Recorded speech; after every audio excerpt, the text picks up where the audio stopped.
Everyone, আমি মাম্পি। আমার নতুন আরেকটি ব্লগে আপনাদের অনেক অনেক স্বাগতম। আশা করছি আপনারা অনেক ভালো আছেন আর সুস্থ আছেন। আমিও কিন্তু খুব ভালো আছি। সকাল ওই 8টার মতো বাজে ঘুম থেকে উঠে পড়েছি। তারপরে তো ফ্রেশ হওয়া, গাছেদের জল দেওয়া, যেগুলো কাজ থাকে আমার হাতের সেগুলো সব করেছি। আর এবারে বিছানাটা গুছিয়ে নেব। গোলু ততক্ষণে ফ্রেশ হয়ে ও পড়তে বসে গেছে, ওর স্যার এসেছে পড়াতে। আর আমার হাজব্যান্ডের আজকে মর্নিং ডিউটি ছিল, সেই জন্য ডিউটি বেরিয়ে গেছে। আর আমি দেখো বিছানাটাকে ভালো করে টান টান করে পেতে তুলে নিলাম। 4খানা বেড রয়েছে আমার বাড়িতে। সকালবেলা থেকে শুরু হয় আমার 4টে বিছানা গোছানো। আসলে সব কটা বিছানাতেই বসা তো হয়, ঘুমোই না ঘুমোই। আর ওই বিছানার চাদর সরে নড়ে যায়, ঘুচিমুচি হয়ে থাকে, আর সেটা দেখতে না আমার একদমই ভালো লাগে না। আমার এটা বরাবরের অভ্যেস, বিছানা একদম টান টান পাট পাট থাকবে, তবেই আমার শান্তি। আর এই কাজগুলো করতে না বন্ধু অনেকটা পরিমাণে দেরি হয়ে যায়। রান্নার তো ওইদিকে দেরি হয়, অন্য অন্য কাজকর্মেরও দেরি হয়, অথচ কি করলাম নিজেও খুঁজে পাই না। আর বাড়িতে তো গোলু আমাকে বলতেই থাকবে, মা তুমি যে কি করো, এত লেট হয়ে যায়। আসলে এই টাইপের খুঁটিনাটি কাজগুলো না আমরা দেখাতেই পারি না, যে সময়টা কোথায় কাটালাম। দিন শেষে আমিও ভাবি যে কি করছি সারাদিন, যে সময়ই পাচ্ছি না। এর আগের দিনকে 2খানা বিছানার চাদর, বালিশের কভার সবগুলো কেচে দিয়েছিলাম। আর শুকোয়নি একদিনে, বিছানার চাদরটা শুকিয়ে গেছিলো, কিন্তু বালিশের কভারগুলো একটু ভিজা ছিল কর্নারে কর্নারে, আবার মেলে দিয়েছিলাম, তো পাখার বাতাসে শুকিয়ে গেছে। এবারে ভাঁজ করে না রেখে দিলাম। আর বিছানার চাদর তো আমি বক্স খাটের ভিতরে গুছিয়ে সাজিয়ে রাখি। নিচের ঘরে এসে একটু ডাল সেদ্ধ বসিয়েছি, মুসুর ডাল। আর এদিকে দেখো মশলা রেডি করে নিলাম, আদা, জিরে, শুকনো লঙ্কা গ্রাইন্ডারের মধ্যে রেডি করে রাখলাম। মাছের ঝোল করব। রান্নার ফাঁকে আমি ব্রেকফাস্টটাও কমপ্লিট করেছি। আর ব্রেকফাস্টে খেয়েছি আম আর মুড়ি একসঙ্গে মেখে খেয়েছি। এতে কিন্তু পেটটাও ভরা থাকে আর খেতে কিন্তু মন্দ লাগে না, বেশ ভালো লাগে। আজকে আর চাটা খাইনি। আর আমার হাজব্যান্ড আর আমার ছেলেকে আজকে ব্রেকফাস্টে ভাত দিয়েছি। সুন্দর প্রেশার কুকারে গাদা গাদা করে ভাত করেছিলাম মুসুর ডাল আর চাল দিয়ে, সঙ্গে আলু পটল সেদ্ধ আর গরম গরম মাছ ভাজা। তো রান্নাটা জাস্ট কমপ্লিট করেছি, মাছের ঝোলটা করতেই পারিনি। আর তখনই এই যে কতগুলো অনলাইনে গ্রসারি অর্ডার দিয়েছিলাম, তো সেইগুলোকে ডেলিভারি দিয়ে গেল। আর বারান্দার মধ্যে রেখে দিয়েছিল বাইরে, তো সেইগুলোকে তুলবো। পিঁপড়া তো প্রচুর পরিমাণে ছিল, কখন আবার পিঁপড়ে ফুটো করে দেয় প্যাকেটগুলো, তার ঠিক নেই। সেই জন্য তাড়াতাড়ি করে তুলে নিলাম। এখন বৃষ্টি নেই, বৃষ্টিটা একটু কমেছে। সকালের দিকটাতে বেশ ভালো বৃষ্টি পড়ছিল, আর এখন একটু রৌদ্র রৌদ্র ভাব হয়েছে, জানি না আবার কখন নেমে আসবে। জামা কাপড় তো আমি ছাদের উপরে দিয়ে এসেছি কাচাকুচি করে, যদি আবার বৃষ্টি নামে আবার আমাকে দৌড়ে অত দূর যেতে হবে। এই এক ঝামেলা হয়েছে জানো তো বন্ধু। বর্ষার দিন কি বলবো, বর্ষা তো ভালোবাসি, এই যে বৃষ্টিটা কম, এখন এত পরিমাণে গরম লাগছে সে আর বলে বোঝানোর মতো না। বেশ কিছু মশলাপাতি আমার একদমই বাড়ন্ত হয়ে গেছিলো, তো সেইগুলো খুব প্রয়োজনীয় ছিল। আর তাড়াতাড়ি করে ঢেলে নিলাম, কারণ এইগুলো ছাড়া রান্না করতেই পারবো না।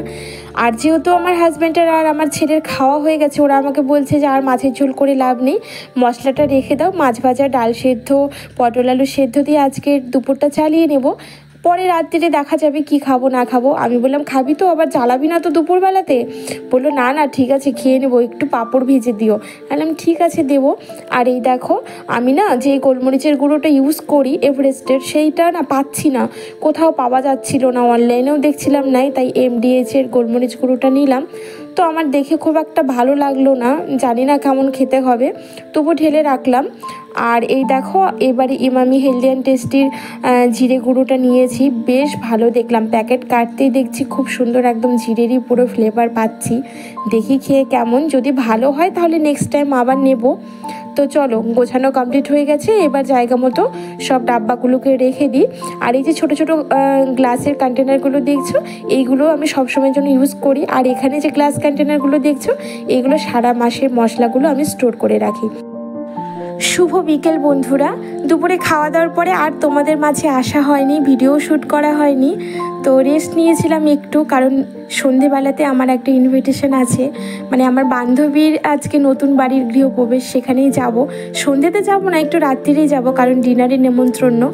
আর বিকেলবেলা কি করব, সময় কাটছিল না, তাই ভাবলাম যে গলুর কম্পিউটার টেবিলটা একটু ভালো করে মুছে দিই, অনেক দিন হয়ে গেছে মোছা কাচা হয়নি, ধুলো পড়েছিল। আর বাচ্চারা একটু বড় হয়ে গেলে মারা সত্যিই একা একা হয়ে যায়, কারণ হাজব্যান্ড তো অফিসের কাজে এতই ব্যস্ত থাকে যে বাড়িতে থাকার সময় ঠিকঠাক হয় না।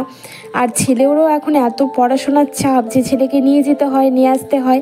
এখনই দেখুন না, ছেলে পড়তে গেছে, বাড়িতে একা একা যেন পুরো ফাঁফর লাগছিল। তাই ওই তো কাজ করছি, কাজের মধ্যে যতক্ষণ ডুবে থাকি ততক্ষণ মনটাও ভালো থাকে, আর অন্তত একা একা মনে হয় না, ভালো লাগে।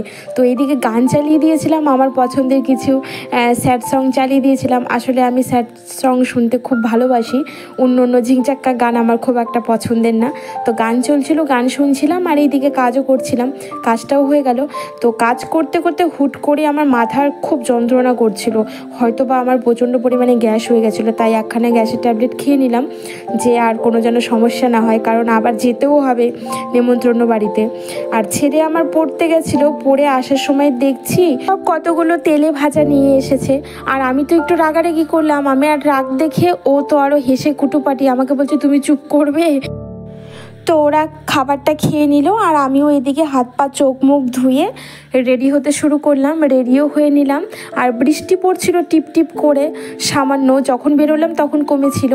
আর এখন ওই 9:30 মতো বাজে, চলে গেছি বান্ধবীর বাড়ি। এই তো আমার বান্ধবীর নতুন বাড়ি, কি সুন্দর হয়েছে ওর বাড়ি, আমি তো দেখে পুরো মুগ্ধ হয়ে গেছি। আর খুব ভালো লাগছিল, মানে এতটা আনন্দ হচ্ছিল। তো বাড়িতে প্রচুর লোকজন, প্রচুর লোক নেমন্ত্রিত ছিল। ভালো করে আমি শ্যুট করতেই পারিনি, তবু কিছুটা কিছুটা করেছি। আর এটা হলো বান্ধবীর বেডরুম, খুব সুন্দর হয়েছে। আর তারপরে অনেকক্ষণ গল্প গুজব করলাম, আরও সব বান্ধবীরা এসেছিলো, সবার সাথে জমিয়ে আড্ডা দিলাম। আর এইবারে তো খাবার টেবিলে চলে এসেছি। খাবার টেবিলে প্রথমে আলু ভাজা দিয়েছিল, তারপরে ফ্রাইড রাইস ছিল, বাটার পনির মশলা ছিল, আর এইটা দিয়ে খাবার খেতে খেতেই ডাল দিয়ে গেল, ছোলার ডাল, সাথে পটল পোস্ত করেছিল। আর এই দেখো পটলটা কি নরম তুলতুলে আর এত টেস্টি হয়েছিল, খুব তৃপ্তি সহকারে খাওয়া দাওয়া করলাম, একদম পেট তো পুরো ভরপুর হয়ে গেছিল। আর খাবারের শেষ পাতে ছিল আলু বোখরার চাটনি, রসগোল্লা, আর রলেক্সের রাবড়ি আইসক্রিম, যেটা আমার অনেক পছন্দের। রাবড়ি আইসক্রিম আমি ভীষণ খেতে ভালোবাসি, কিন্তু ওই তো আমি খাই না বন্ধু। আজকে তবু 2 চামচের মতো খেয়েছিলাম। গোলু আমাকে বললো, মা খাও তোমার পছন্দের আইসক্রিম। তো আমি 2 চামচ খেয়েছিলাম, জানি না কি হবে।